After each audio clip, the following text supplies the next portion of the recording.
Skip it up and that up. Oh my god, a Review Tech USA video with real live footage. The world must be ending. Anyway, I'm using the Sony cam for this. What's going on, guys? How you doing? First off, before I get into the main topic of this video, I gotta give a shout out to Dr. Trey, man. You just told me about those sales they had on Wii U games, and it's funny, I saw your video yesterday, then I went to Best Buy to get something else, which is the topic of this video, and I forgot, and then I was like, oh shit, they have those games on sale. I actually wanted this from the get-go, Tekken Tag Tournament, the Wii U edition, but I didn't want to spend 59 bucks on it. $19.99, brand new. And another game I was on the fence for, and because it's just not my MO, but it looked good. It's just not my bag, usually not a game I'll play, but I do like the series, just not in love with it. Don't mind the sticker, it says $39.99 Assassin's Creed 3 for the Wii U, brand spanking new, $19.99. So what is the real topic of this video? Well, I got my next-gen console here. I don't have to wait till October or November. I already got it. It's the Asus G75. Son of a bitch, what's the model number on this? G75 OJ gaming laptop. Now, I didn't get this to game on, which sounds like a complete contradiction of the name of the laptop. I got it because I needed something for video editing. Now, I know I'm holding this camera in my hand and people are going to complain it's jiggling, but I just want to explain a story real quick. A buddy of mine, Ryan, he works at Best Buy. I told him, look, I want a powerful laptop. I need to do video editing sometimes on the fly. I'm going to start working at music studios around my area. I need a portable powerhouse. I know you have that gaming laptop, but I don't really need it for gaming. Do you have something else that will fit the bill? And he showed me another Asus. You know, it was like $200 less. And he's like, yeah, this has the quad-core processor. You know, it has a dedicated graphics in it. You can even still game on it, but it's just not meant for gaming. So I got that one. Bring it home. Thing looks sick. Take it out. Do the initial installation on it. And I'm like, wait a second. And then I go to look at the you know, you could look at the rating of it shows the rating of the CPU, the graphics in Windows 8 and Windows 7. I'm like, how is that? Haswell quad-core i7 CPU only getting a 7.2. So I go look on the net, and it's my fault. I mean, we both thought it was a quad-core. I go look on the net, it was an i7 dual-core. And 2013, and if you're doing anything like video editing or using Adobe Photoshop, which I am, and I'm using Sony Acid Pro. Next month I'm going to be getting Pro Tools for this as well. You cannot rock a dual core. I know you can. It'll do but no. If you're doing heavy multimedia editing, gotta get the quad core. So I'm like, shit. And then I looked and did the math, and this ended up from that Asus, which was $1,000 for a dual core machine, which you really, at first when I thought it was a quad core, I thought it was a steel, but when I found out it was a dual core, it was kind of a ripoff. This only costed me $198 more for a true i7 quad core and a much better graphics processor. Not even $200 more after tax. So it's like, how can I justify that? But anyway, this is the machine. This is the Asus G75 OJ, I believe. The number, if it's wrong, I'll correct it later. 8 gigabytes of RAM, terabyte hard drive. It has the GeForce GTX 765M, the Haswell Core i7, hyper-threaded quad-core processor. The keyboard's nice, comes with built-in subwoofers, which are absolutely terrible. And gaming on this thing, I tried... I did the Resident Evil 6 benchmark, and I tried BioShock Infinite because I'm lately been obsessed with BioShock Infinite again. And it runs games awesome. Now this benchmark I'm going to show you real quick if you want to see something. Thank God this camera has optical digital stabilization in there, or else you'd be thrown up from shakiness right now. This is weird, man. This benchmark, because it's like, can't even explain it. I did all the settings on high. Okay, there was a couple things that went below 30 frames per second. Then I tried medium. The frames per second didn't change. I didn't get any gain in performance. Then I put all the settings on low. Still didn't get a gain in performance. So there was something either up with, maybe there's a driver issue with the 765M. It needs a driver update, which I checked. I have the newest drivers. Or maybe there's a bug with the the Resident Evil 6 benchmark, but I'll run it anyway. You can take a look at it. This game isn't horrible, by the way. I actually think it's okay. Alright, so let's see. I'll put everything up to high. Might as well. It doesn't make a damn difference. The frames per second stay the same. You get the same damn score at the end. So 1920 by 1080 full screen on.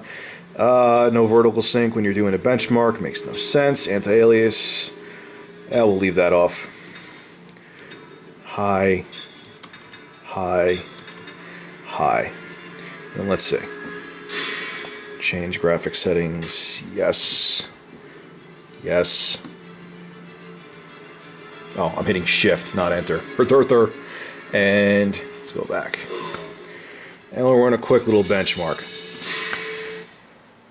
It's just weird. Like, you know, you would think turning the anti-aliasing off, and, you know, I had everything maxed out in the beginning, and it did okay. I mean, it's, you know, it's not going to be as good as like my GTX 760 in my desktop, but I didn't expect that. We're at 47 frames per second right now.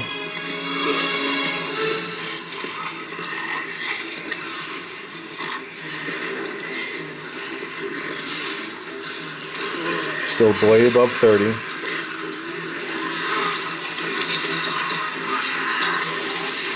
It's interesting. It actually seems to be running better today than it was last night. Alright, 34. The more zombies come in. Now it's weird. This scene here, there's actually a lot of zombies right there, but then it stays above 30. Keep in mind everything is on high, the only thing off is anti-aliasing.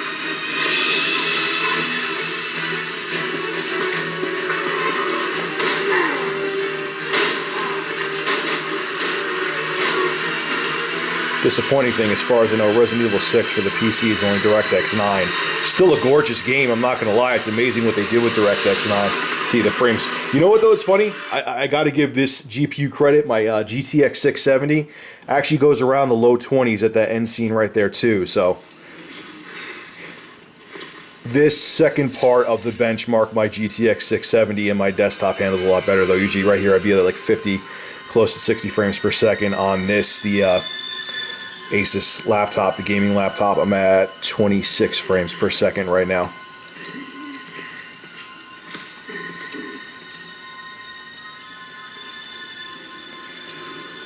$25, $26.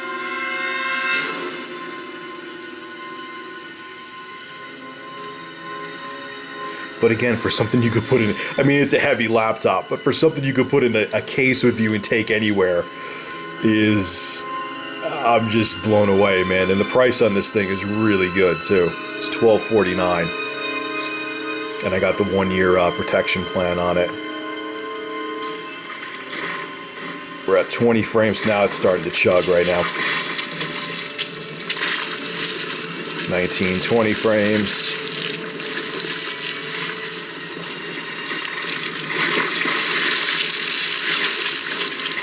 Probably get about a score of 4,500, which I got the last few times.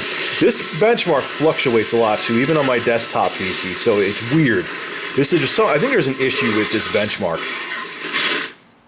Let's see what it says. This game works at standard level. Such a weird benchmark, man. It constantly, you can't trust this one. I mean, I know benchmarks. That's why a lot of places run like multiple benchmarks. Like they'll run the same benchmark multiple times to get different scores. But yesterday it was telling me this game runs pretty well and I got a gold award, so whatever the case. It's playable. It's definitely playable. BioShock Infinite runs a hell of a lot better. Everything on that is, I'll show you one other thing too. I don't want to run you again. I've run you like 50 times already and you come out back with a different score. Yeah. It's a dumb benchmark test. Like it just looks at the number, it doesn't realize you escaped out of the benchmark and you have a score of 147. So this game is not playable on this machine. Yeah, okay. I'll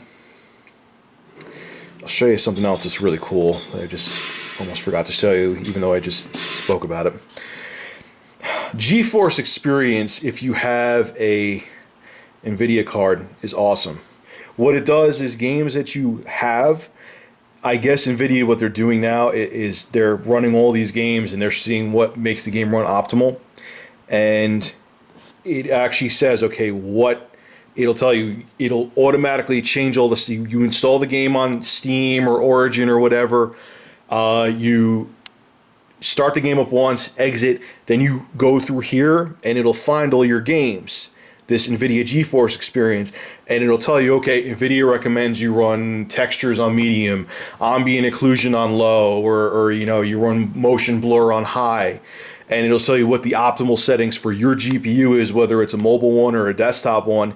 You set it to the optimal settings, and then you start the game through NVIDIA GeForce Experience, and the game runs phenomenal. I love this piece of software. If you have go to NVIDIA's website and download it, and it takes all the thinking out of doing settings on games. They're like, hey, you have this chipset, this is the best way to run it, this is where you're going to get the best performance out of it.